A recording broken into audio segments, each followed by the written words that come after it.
Selamat datang kawan Noboroso alas jiwa nyelaras urip nganggo rasa.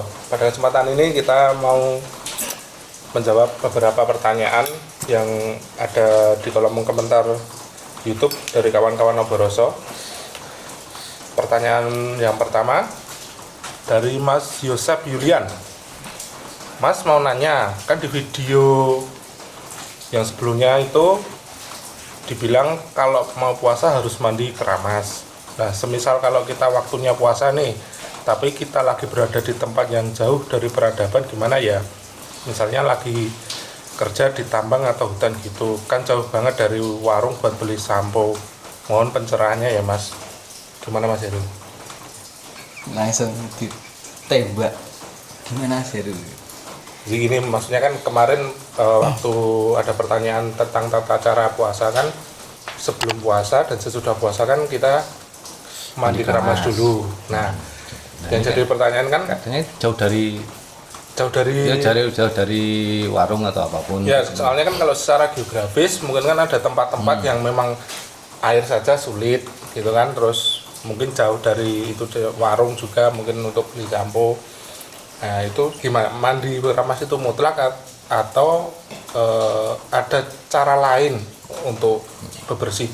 Sebenarnya kalau masalah tata ya, berarti itu tata ya. Kalau tata itu kan secara ya toto kalau mau melakukan salah satu ritual gitu toh maksudnya toh. Terus ada syarat di depannya gitu kan, mesti resik diri, mesti mandi keramas dan sebagainya. Nah, kalau menurut saya pribadi yang saya tahu nggih, itu tuh kalau semisal kita pada posisi yang dimana itu semua nggak ada, sebenarnya cukup dengan niat saja. Oh gitu. Karena beberapa tempat mungkin ada di daerah pelosok mungkin ya nggak jauh dari yang jauh sampo sumber air atau apa warung gitu. atau apa. Dan bahkan saya sendiri juga tahu kalau di salah satu daerah di tempat daerah temen gitu ya, itu kalau mandi nggak pakai sabun Mas, rata-rata pakai daun itu loh, namanya daun resede itu di resede gitu. Itu sebenarnya juga nggak apa-apa karena pada intinya segala sesuatu itu dari niat ngoten nggih Mas nggih, dari niat gitu. Cuman kalau masalahnya yang dari di situ tadi orang tambang gitu toh, di pertambangan masuk rasangu sampo. Dia bawa anu ya. Itu istilah jadi tapi pemane. Gojek loh Mas, tapi intinya seperti itu. Berarti mandi keramas itu sebenarnya tidak mutlak, tergantung situasi dan kondisi dan geografisnya. Oh, seperti ya, itu. sebenarnya pembersih diri itu kan ya mutlak juga harus dibersihkan. Tapi ada kendala yang tidak disengaja tuh. Jadi lah disengaja terus aku rasa gue sampo wong engko yo iso ora nggo sampo kan wis sengaja banget. Nang omah ono, jadi nggak bawa. Itu kan juga nggak boleh. Tapi nek kepepet yo lali nggowo atau apapun yang memang itu faktor tidak sengajaan dan kondisi itu bisa dilaksanakan juga dengan mandi biasa asal niat dari awal. Itu balik lagi mature jeung Romo guys bener. Jadi kalau dari niat itu awal itu dari niatnya mau bebersih, keadaan apa yang di situ ada dipakai untuk bebersih diri, itu bisa. Jadi sah-sah aja. Mandi secukupnya, mandi sebisanya di situ bisa apa untuk bebersih, monggo silakan. Awal dari niatnya untuk bebersih, mengawali laku sudah, menurut saya sudah lebih dari cukup, asal ada beberapa kriteria di situ yang memang tidak bisa dipaksakan. Ya, ada kendala ya. Nah, walaupun contohnya di kota tuh gampang, ada air, ada sampo, ada sabun, ada. Tapi kalau niatnya juga setengah-setengah racet ya sama aja. Jadi kan balik ke niat dulu.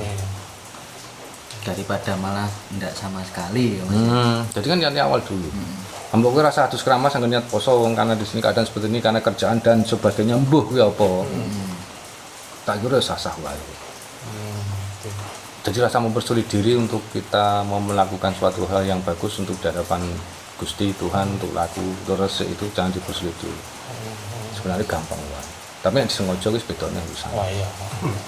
Nek ya mau pokoknya nek itu bisa ya harus dilakukan. Kalau misalkan terpaksanya tidak, Nah, Ya, enggak. terpaksa dalam arti bener loh. ya. Enggak disengaja itu bisa. Jadi rasa dibuat ribet laku-laku mawon. Ya, oke. Karena pada intinya mandi dan bersih-bersih diri, mandi keramas atau apapun itu kan membersihkan rogo.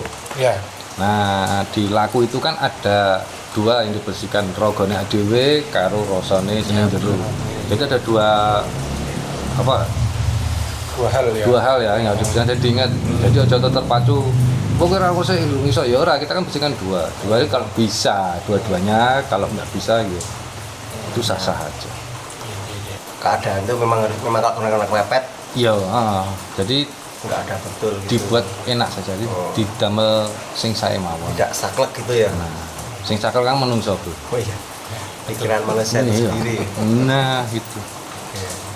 Oke. Mas ini ada pertanyaan lagi dari ID ini Sangari. Pengembara sejati. Permisi Mas, mau nanya. Saya dulu pernah beberapa kali melihat cahaya berwarna hijau dan merah lewat di langit. Itu cahaya apa ya? Dan artinya apa untuk orang yang mendapatkan cahaya tersebut? Semoga dibalas rahayu. Oke. Jadi ini beliau melihat ada cahaya warnanya merah sama hijau. Itu apakah ada artinya atau gimana? Tuh. Selamat malam Pengembara sejati. Mas Yati Sugeng Dalu, selamat malam. Tergantung sih Mas ya. Kalau jenengan pas di suatu tempat konser ya itu lampu. Lampu laser. Itu kan ada penjelasan. Gojek loh. Nah, Sekatan. takutnya itu dari mana? Tapi kalau posisi kita bicara di supranatural atau suatu hal yang di luar dimensi manusia, menurut pengalaman, ini menurut pengalaman loh ya, jangan jadi sebuah keyakinan. Jadi mungkin sendiri-sendiri.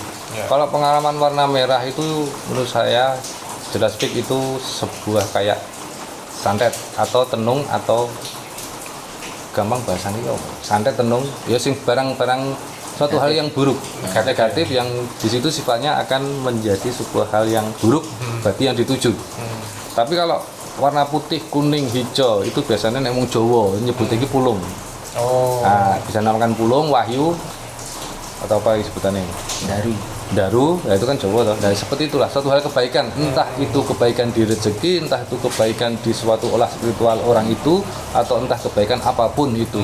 Yang inti dari itu dia menuwun karo Gusti, akhirnya diparingi sebuah wahyu atau kanugrahan. Warnanya seperti itu. Tapi ada mungkin beberapa pendapat lain yang berbeda, itu monggo. Jadi jangan sebuah keyakinan di luar itu benar atau tidak, itu tergantung Gusti lah, monggo balik gitu. Ya.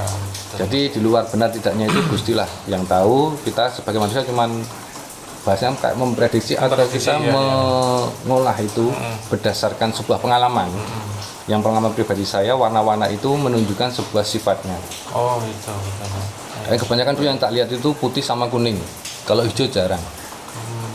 Ya mungkin kalau hijau kan, iya, nggak tahu ya kenapa jarang. Tapi yang banyak putih sama kuning sih. Oh gitu. Nah merah tadi sing negatif tadi ya. Kalau santet biasanya lebih ke merah itu pasti.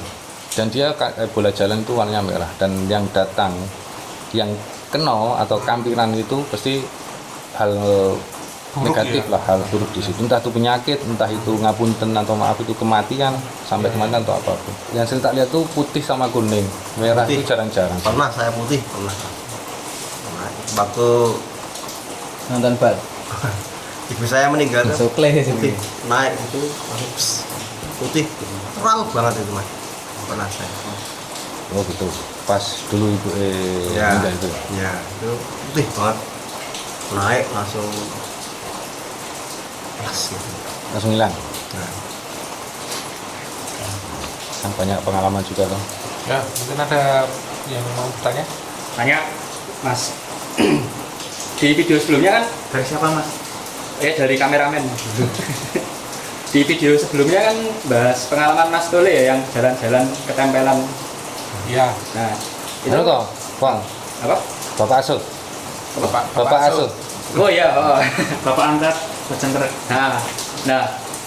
Mau tanya itu kan ada mitos atau bukan kepercayaan apa ya, biasanya orang-orang tuh bilang kalau jalan-jalan ke tempat yang mungkin dianggap sakral atau Wingit. jauh dari peradaban gitu, Iya. kalau bisa tuh jangan ganjil, harus genep. Misalnya jangan sendiri, Iya. kalau enggak berdua. Misalnya naik gunung jangan bertiga, kalau bisa berempat kayak gitu. Nah itu tuh bener nggak sih kayak gitu? Nek sendiri ganjil. Ya, nek menurut mitos mungkin jadi mitos juga bisa ya. Soalnya nanti katanya ada yang ikut kalau ganjil kayak gitu, ada yang Entah, genepi. entah itu ada yang itu atau enggak. Tapi kalau kita bicara tadi naik gunung ya Mas ya. Naik gunung itu jangan ganjil. Itu pengalaman yang dulu saya juga ikut naik gunung PA itu juga kalau ganjil berbahaya. Karena ada beberapa pengalaman yang ganjil itu mesti terjadi hal yang di luar nalar. Yo aneh. Kayak temennya carry, temanku dulu kan ketinggal di bawah, maksudnya bukan di bawah, maksudnya di tengah-tengah itu ketinggal. Karena itu ganjil.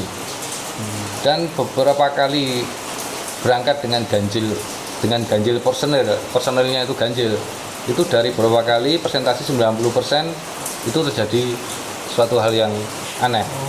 Ya mungkin orang lain enggak ya, tapi pengalaman saya seperti itu. Kalau kenapa nanti tadi ada pertanyaan kenapa itu kan diikuti atau apa ya kurang tahu.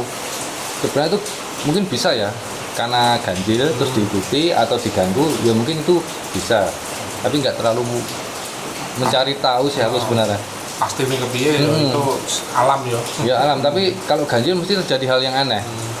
Mesti wis. Yang nggak terjadi aneh sekali di Lawu, di Gunung Lawu itu nggak ganjil, itu nggak terjadi aneh dari berangkat sampai terang pulang itu nggak aneh. Tapi anehnya maksudnya hal yang negatif, yang tanggap negatif nih, turunnya itu barengan tim SAR bawa mayat dari atas. Loh, kayak podo wae ya mbok sing bener gitu. Pasti ada suatu hal yang terjadi yang aneh sih. Kalau di tempat tadi pergi kalau konteksnya itu kayak Mas Soleh tadi melayat ke ganjil itu sebenarnya nggak ada pengaruh sih. Bertiga itu kan. Iya, tapi nggak ada pengaruh sih karena itu kan jenengan orang koyo naik gunung atau memang ada misi jalan-jalan kemana kan enggak, itu kan acara suatu kepepet loh Mas. Terus sama katanya kan Mas, kalau misalnya lewat terowongan, lewat jembatan apa itu, Nakson. suruh ngelakson dulu apa ngediem kayak gitu. Terutama nek malam hari kayak gitu. Ya itu sebenarnya itu adalah salah satu budaya di Jawa ya. Kayak permisi. Budaya toto corone di Jawa dalam kita mengaplikasikan ke alam semesta bahwa di dunia ini kita nggak sendirian, kita hidup bareng. Itu adalah wujud wong Jawa ngormati sesamane.